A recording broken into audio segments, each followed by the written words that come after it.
नमस्कार, मैं हूं आपके साथ गीतिका पंत और आप देख रहे हैं हमारा खास शो प्रार्थना हो स्वीकार। सनातन संस्कृति में वृक्षों को देवतुल्य माना गया है और बरगद और पीपल में तो देवताओं का वास माना जाता है। ज्येष्ठ मास के कृष्ण पक्ष की अमावस्या तिथि को वट सावित्री का व्रत रखा जाता है। इस दिन महिलाएं पति की लंबी उम्र के लिए व्रत रखती हैं। इस दिन सुहागिनें वट सावित्री व्रत का अनुष्ठान करती हैं। इस तिथि पर बरगद के पेड़ की पूजा की जाती है और अखंड सुहाग का वर मांगा जाता है। तो ऐसे में इस पुण्यकारी तिथि पर आपको कैसे करनी है पूजा, आराधना और प्रार्थना, आइए जानते हैं।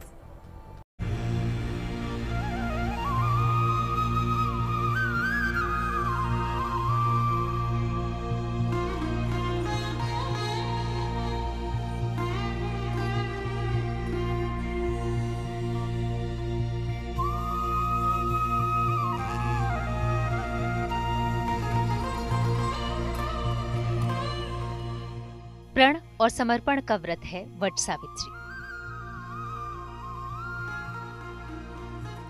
जो पति की मंगल कामना के लिए किया जाता है। वट सावित्री का व्रत दिलाएगा अखंड सौभाग्य का वरदान। जिस दिन वट वृक्ष की उपासना सर्वोपरि मानी जाती है।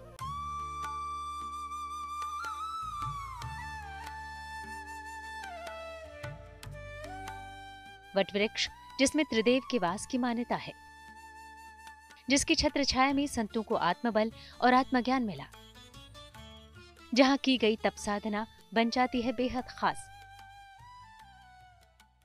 वट सावित्री के व्रत की महिमा अनंत है। यह ज्येष्ठ मास के कृष्ण पक्ष के अमावस्या तिथि को पड़ती है और इस दिन बरगद के वृक्ष की पूजा करने से जितने भी स्त्रियां हैं उनके सुहाग की रक्षा होती है और पुत्र धन संपत्ति सब प्राप्त होता है। इसलिए हमें वट सावित्री की पूजा ज्येष्ठ मास के अमावस्या के दिन अवश्य करनी चाहिए। ये व्रत सौभाग्य को बढ़ाने वाला और परिवार में सुख, शांति और समृद्धि लाने वाला माना जाता है।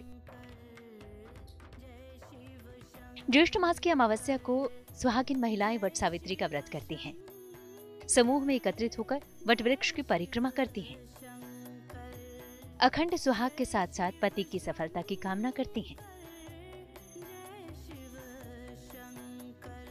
जीवन साथी की लंबी उम्र के लिए सनातन धर्म शास्त्रों में और भी कई व्रतों का वर्णन है, लेकिन ज्येष्ठ अमावस पर मनाया जाने वाला ये व्रत विशेष महत्व रखता है।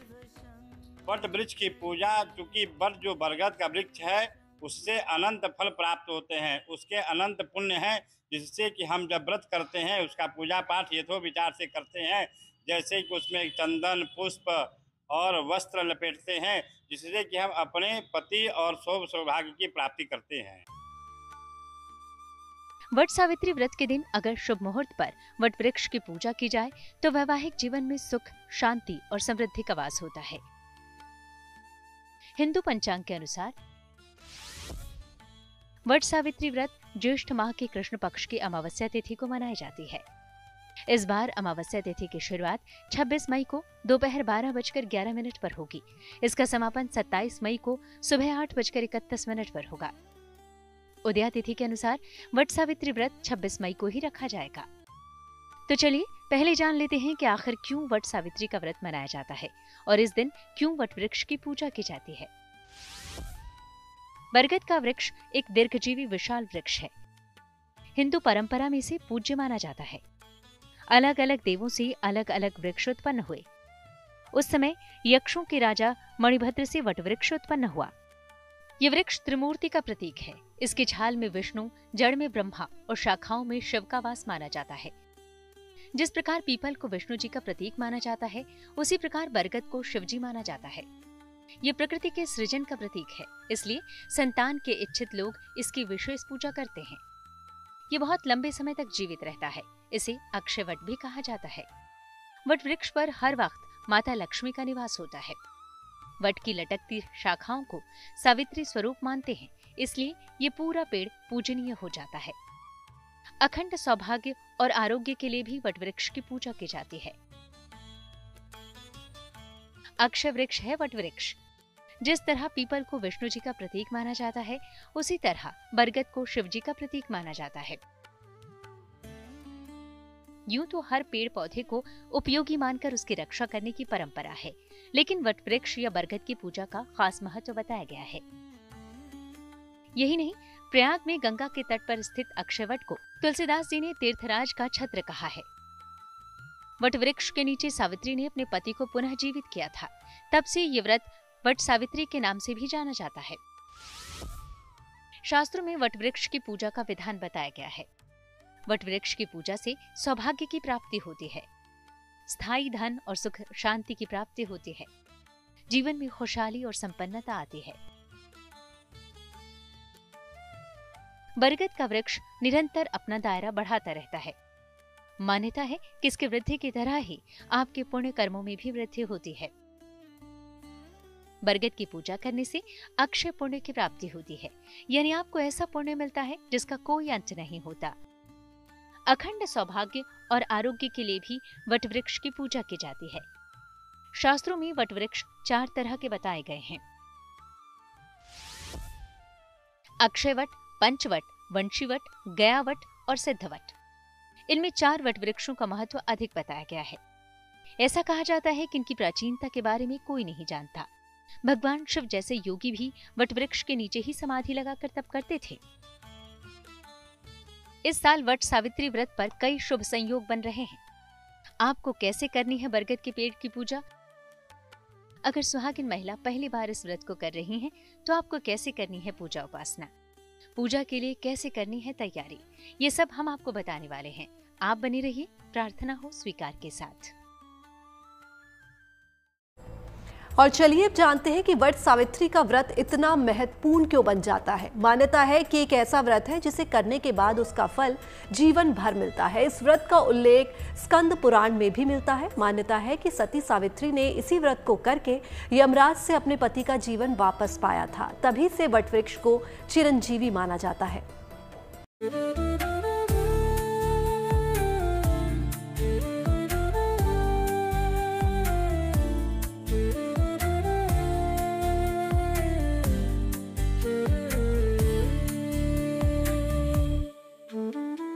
वट सावित्री का व्रत करेगा स्त्रियों का अखंड सुहाग।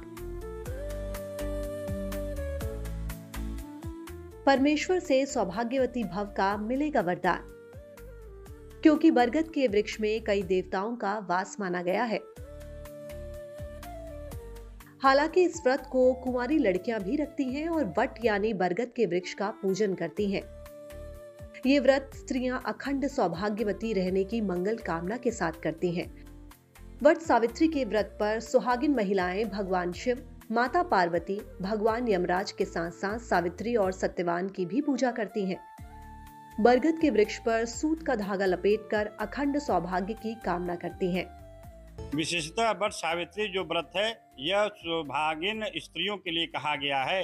इस दिन सुहागिन स्त्रियां अपने पति की दीर्घायु के लिए और पुत्र संपत्ति की रक्षा के लिए यह व्रत करती हैं।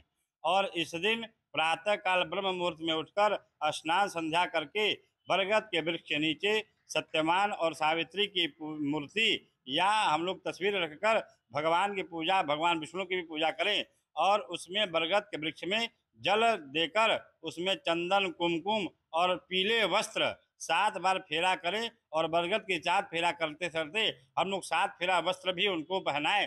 ओम सावित्री नमः इस मंत्र का पाठ करते हुए हम लोग बरगद की परिक्रमा करें और भगवान विष्णु से प्रार्थना करें कि हे भगवान विष्णु, हमारे पति और पुत्र की रक्षा करें और हमारे जब तक मैं इस धरती पर रहूं, मैं सुहागिन ही रहूं। हिंदू परंपरा में स्त्रियां अपने पति की दीर्घायु और सुखद वैवाहिक जीवन के लिए तमाम व्रत का पालन करती हैं। वट सावित्री व्रत भी सौभाग्य प्राप्ति के लिए एक बड़ा व्रत माना जाता है। ये ज्येष्ठ कृष्ण अमावस्या को मनाया जाता है। इसके साथ सत्यवान सावित्री की कथा जुड़ी हुई है, जिसमें सावित्री ने अपने संकल्प और श्रद्धा से यमराज से सत्यवान के प्राण वापस ले लिए थे।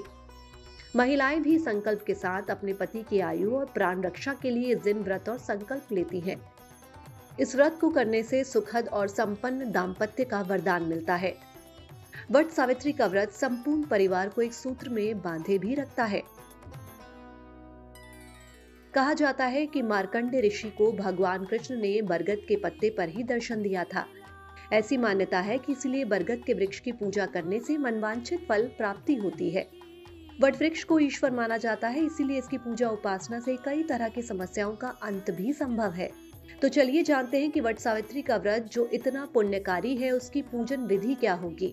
उस दिन हमें सावित्री और सत्यवान की तस्वीर को रखकर बरगद के पेड़ के नीचे यथोपचार पूजन करना चाहिए। जैसे पाद, अर्घ, आचमनी, वस्त्र, चंदन, यज्ञोपवीत इत्यादि वस्त्र प्रदान करके हमें वट सावित्री के साथ परिक्रमा करनी चाहिए, जिससे हमारे सौभाग्य, सुख और संपत्ति की प्राप्ति होती है। प्रातः काल स्नान कर निर्जल रहकर इस पूजा का संकल्प लें। वट वृक्ष के नीचे सावित्री, सत्यवान और यमराज की मूर्ति स्थापित करें या मानसिक रूप से इनकी पूजा करें। वट वृक्ष की जड़ में जल डालें। फूल, धूप और मिष्ठान से वट वृक्ष की पूजा करें। कच्चा सूत लेकर वट वृक्ष की परिक्रमा करते जाएं और सूत तने में लपेटते जाएं। कम से कम 7 बार परिक्रमा करें।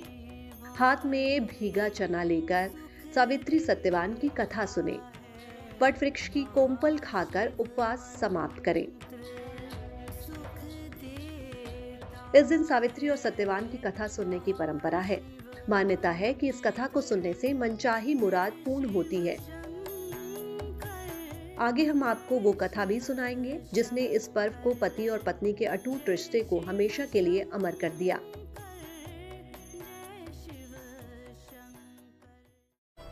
आपने वट सावित्री व्रत की पूजा विधि और महिमा तो जान ली, लेकिन कहते हैं कि ये व्रत तब तक पूरा नहीं होता जब तक इस व्रत का सावित्री और सत्यवान की कथा ना सुन ली जाए।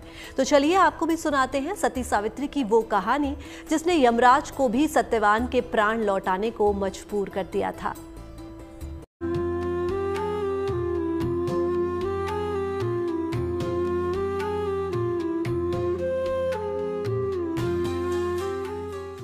हरतालिका तीज और करवा चौथ की तरह ही वट सावित्री का व्रत पति की दीर्घायु के लिए किया जाता है।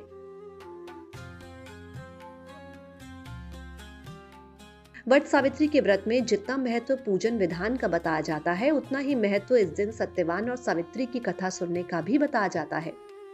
तो ज्येष्ठ मास के अमावस्या तिथि को सत्यवान की मृत्यु हो जाती है और यमराज उसके आत्मा को लेने के लिए आते हैं। तो सावित्री उन यमराज के साथ चलने लगती है।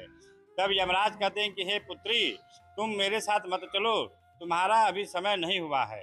जब तुम्हारे पति का समय हो गया है, इसलिए मैं तुम्हारे पति को लेकर जा रहा हूँ। सावित्री कहती है कि हे यमराज, आप मेरे पति को कैसे ले जा सकते हैं? जहाँ मेरे पति रहेंगे मैं भी वहीं चलूंगी। और यमराज जब चलने लगते हैं तो फिर सावित्री उनके पीछे पीछे जाती है। तब यमराज कहते हैं कि हे पुत्री, अब तुम्हें क्या चाहिए? तब सावित्री कहती है कि हे यमराज, मुझे पुत्रवती होने का आप वरदान दीजिए। तब यमराज उसको पुत्रवती होने का वरदान देते हैं और फिर यमराज आगे आगे चलते हैं। तब सावित्री फिर उनके पीछे पीछे चलती है। तब यमराज कहते हैं कि हे पुत्री, अब तुम क्यों मेरे पीछे आ रही हो? तब सावित्री कहती है कि हे यमराज, जब आपने मुझे पुत्रवती का वरदान दिया है और आप मेरे पति को ले जा रहे हैं, तो ये कैसे संभव है कि मेरे पति नहीं रहेंगे और मैं पुत्रवती हो जाऊंगी? तब यमराज को अपनी गलती का एहसास होता है और वह अपने उसके पति के जीवन को दान करते हैं और सावित्री अपने पति के जीवन की रक्षा करती है और बरगद के वृक्ष का पूजा करती है, जो वट सावित्री के नाम से विख्यात है।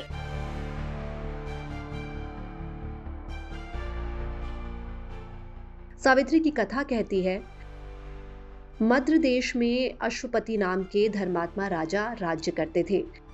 उनकी संतान नहीं थी, लेकिन कुछ समय बाद ही उन्हें एक कन्या की प्राप्ति हुई। उसका नाम उन्होंने सावित्री रखा। विवाह योग्य होने पर सावित्री का सत्यवान के साथ विवाह किया गया। विवाह के बाद पता चला कि सत्यवान अल्प आयु है, 1 साल बाद ही उसकी मृत्यु हो जाएगी। लेकिन फिर भी सावित्री अपने दाम्पत्य जीवन को लेकर अडिग रही। नारद जी ने मृत्यु का जो दिन बताया था, उसी दिन सावित्री भी सत्यवान के साथ वन को चली गई। वन में सत्यवान ज्यों ही पेड़ पर चढ़ने लगा, उसके सिर में असहनीय पीड़ा होने लगी। वह सावित्री की गोद में अपना सर रखकर लेट गया। थोड़ी देर बाद सावित्री ने देखा कि अनेक दूतों के साथ हाथ में पाश लिए यमराज खड़े हैं। यमराज सत्यवान के प्राण को लेकर दक्षिण दिशा की ओर चल दिए। सावित्री को पीछे आता देख यमराज ने कहा, हे पति परायणे, जहां तक मनुष्य साथ दे सकता है तुमने अपने पति का साथ दे दिया, अब तुम लौट जाओ। सावित्री ने कहा, जहां तक मेरे पति जाएंगे वहां तक मैं जाऊंगी। सावित्री की पति भक्ति व निष्ठा देखकर यमराज पिघल गए और उन्होंने सावित्री को एक वर मांगने के लिए कहा। तब सावित्री ने यमराज से सत्यवान के लिए प्राणदान का वरदान मांग लिया।